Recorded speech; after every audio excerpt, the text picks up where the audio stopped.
दिल से चाहा ही है बस। तो आपका सामान निकाल कर बाहर फेंक दूंगा। हर उस अगर दिल से चाहा होता ना तो यूं मेरी जिंदगी बर्बाद ना करते तो। शाहज़ेब सुल्तान की मोहब्बत हो। तुम्हें इतना बुरा लग रहा है तो तुम भी चले जाओ उसके साथ। सामने से वार करो। मेरे इर्द गिर्द जो जाल तुमने बुना था ना। आखिरकार शाजिल शिफा से शादी कर ही लेता है। शिफा की शाजिल के साथ शादी हो जाती है। नाश्ते की टेबल पर शाजिल की बहन शिफा की इंसल्ट करती है, जिसकी वजह से शिफा उठकर चली जाती है। शाजिल बोलता है आपकी वजह से शिफा उठकर चली गई। उसकी बहन बोलती है तुम्हें अगर इतना दुख हो रहा है तो तुम भी चले जाओ उसके साथ। शाजिल को बहुत ज्यादा गुस्सा आता है। वो बोलता है आइंदा अगर आपने मेरी बीवी के साथ मिसबिहेव किया ना तो मैं आपका सामान उठाकर घर से बाहर फेंक दूंगा। ये सुनकर उसकी बहन बहुत हैरान हो जाती है।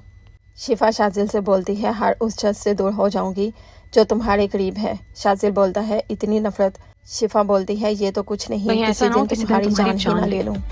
शिफा शाजिल से बोलती है जो जाल तुमने मुझे हासिल करने के लिए बुना था ना उसमें मैं फंस चुकी हूँ। शाजिल बोलता है धोखा तो नहीं दिया ना तुम्हें, दिल से चाहा ही है ना।